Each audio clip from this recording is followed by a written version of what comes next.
तो अखिलेश प्रताप सिंह भाई अगर नंगे होकर अधनंगे होकर एक इंटरनेशनल समिट में पहुंच जाएंगे और टी शर्ट लहराते हुए दिखाई देंगे तो मौका तो देते ही है कांग्रेस कि भाई उनको कहा जाए माओवादी और उनको कहा जाए मुस्लिम लीगी अभी छोड़ भी दें अगर तो माओवादी कहीं भी घुस जाते हैं, नंगई करते हैं प्रदर्शन के नाम पर। ये मौका तो कांग्रेस ने दिया ना।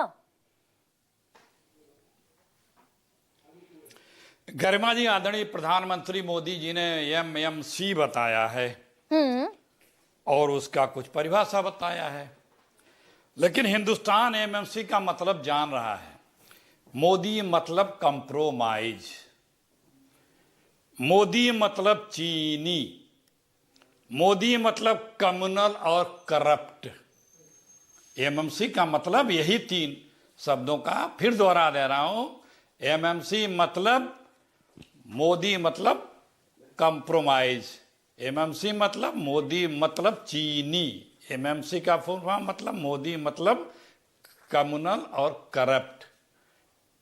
देखिए गरिमा जी, जब कोई समर्थ व्यक्ति, सक्षम व्यक्ति अपने भाषा आचरण से गिर जाता है, व्यथित हो जाता है और मर्यादित आचरण व्यवहार नहीं करता है, तो इसका मतलब यही होता है कि वह अपने ही कर्मों से, अपने ही नीतियों से बहुत बुरी तरह घिर चुका है और उसको बचने का अब रास्ता नहीं, इसलिए वो फ्रस्ट्रेशन में आ रहा है। सर, ये मर्यादित आचरण था अखिलेश प्रताप सिंह। अखिलेश जी, आप तो इतने गंभीर पॉलिटिशियन हैं, ये मर्यादित प्रदर्शन था अंतर्राष्ट्रीय मंच पर। भाई दुनिया, जंतर मंतर से लेकर इंडिया गेट तक पूरी दिल्ली पड़ी है भाई।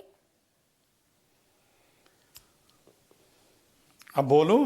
हाँ कहिए ना। पूर्णतया मर्यादित प्रदर्शन था। अब कल आप लोग कहेंगे कि महात्मा गांधी भी अधनंगे घूमते थे, अंग्रेज भी तो ये कहते थे महात्मा गांधी के लिए, अधनंगा फकीर प्रदर्शन करता रहता है। हाँ।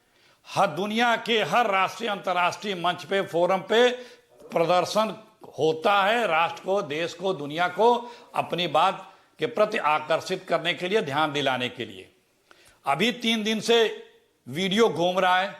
मनमोहन सिंह जी भी एक अंतर्राष्ट्रीय एक वर्कशॉप, बड़ी भारी डेलीगेशन मीटिंग में विज्ञान भवन में भाषण कर रहे थे। उसी समय एक व्यक्ति अपना शर्ट निकाल के लहराते हुए मनमोहन सिंह के खिलाफ नारे लगाने लगा और कुछ डीजल पेट्रोल के दाम बढ़ने पर अपनी बात रखने लगा। हाँ। मनमोहन सिंह की तरफ से मैसेज गया कि इस व्यक्ति के साथ कुछ भी ज्यादती नहीं होनी चाहिए। 5 मिनट वो छोड़ दिए गए। कोई रोना नहीं रोया गया कि अंतर्राष्ट्रीय मंच के सामने राष्ट्रद्रोही कार्य हुए हैं, क्योंकि हमारे पास दुनिया को बताने के लिए एक इकोनॉमी पॉलिसी थी। नहीं, तब ना सोशल मीडिया का जमाना था सर। आप तो ओवर द ईयर्स आपने पॉलिटिक्स को बाकायदा देखा है, विटनेस किया है। सोशल मीडिया का जमाना नहीं था, इस तरह ग्लोब जो है वो इतना नजदीक नहीं था ना हर आदमी के। और ये एआई समिट में जब कांग्रेस डिफेंड करती है, देखिए जब कांग्रेस डिफेंड करती है कि बढ़िया किया, वो राहुल गांधी के बब्बर शेर थे, तब दरअसल मौका मिलता है ना बीजेपी को कि आपको माओवादी कह दिया जाए। देखिए, वो तो जो भी बीजेपी से असहमत हुआ है इस देश में, जब भी असहमत हुआ है मोदी जी की बीजेपी से, ये नई बात नहीं है। ये सबके लिए, उनके लिए है।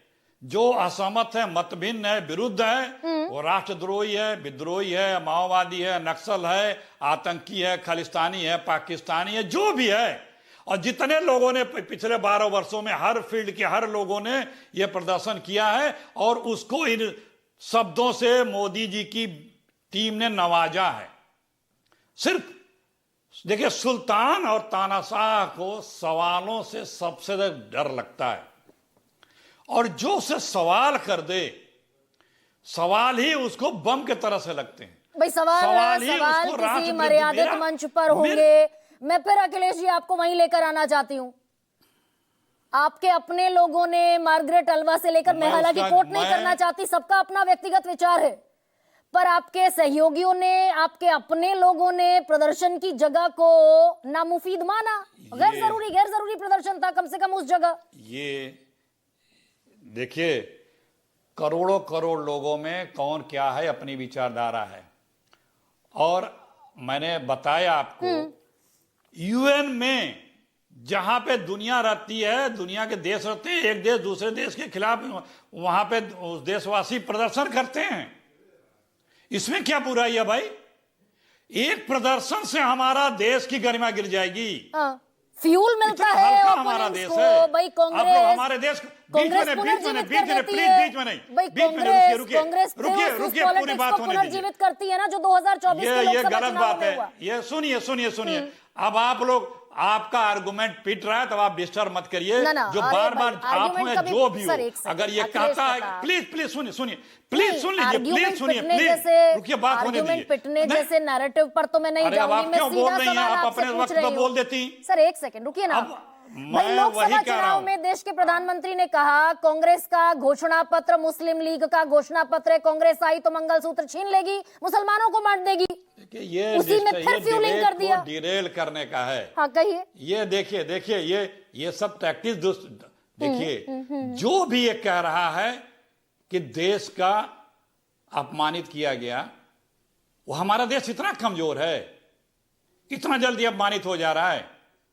एप्स्टीन फाइल में प्रधानमंत्री का नाम आ रहा है, उनका मंत्रियों का नाम आ रहा है, उसमें हो रहा है शर्मसार कि ऐसे व्यक्ति के साथ इनके रिश्ते थे जो दुनिया का सबसे घृणित करने वाला अपराधी, घोषित अपराधी के साथ रिश्ते बनाने वाले लोग। आप लोग देश को बनाना, स्टेट बनाने लगे हैं कि अगर एक प्रदर्शन होगा तो हमारे देश की अस्मिता चली गई। वहां लोहे का कुत्ता ला करके बिठा करके बताया जा रहा है कि हमने भारत में पैदा किया है। आप इस देश के वैज्ञानिकों और देश के नौजवानों की जिनकी मेधा शक्ति है इस एआई फील्ड में, उनको अपमानित कर रहे हैं। देश को वहां अपमानित होना पड़ा है। हमारे देश के कृषि प्रधान देश के किसानों को आप बेच दें अमेरिका के हाथों और हम आपको इंगित भी न करें। हमें आप लोकसभा में बोलने नहीं देंगे, हमें आप लोकसभा कैंपस में नहीं बोलने देंगे, हमें आप मीडिया में नहीं बोलने देंगे। हम अगर आंदोलन की घोषणा करते हैं, हम लोग हर चौथे दिन यूपी कांग्रेस करती है, आप घरों में, जिलों में होम अरेस्ट, हाउस अरेस्ट कर लेते हैं। अभी कोई हिंदुस्तान का कहीं से भी कोई कह दे कि हम दिल्ली चले प्रदर्शन करने, वो अपने प्रदेश में, अपने जिले में डिटेन कर लिया जाएगा। और एक समय था कि प्रधानमंत्री कार्यालय के सामने रायसीना हिल पे लाखों लोग प्रदर्शन करते थे। हमारा उतना मजबूत देश है। ये देश नहीं कमजोर है, ये देश का प्रधानमंत्री कमजोर है। सुनिए, ये देश का प्रधानमंत्री कमजोर है। इस देश का प्रधानमंत्री इस देश को बेच रहा है, वो कमजोर है। उसके 4 मालिक हैं, 2, एक अमेरिका, एक चीन, 2 इंडिया में, वो कमजोर है। इसलिए उसको छुपाने के लिए इस तरह की दलीलें दे रहा है, चाहे मीडिया दे या चाहे भाजपा। 11 कार्यकर्ता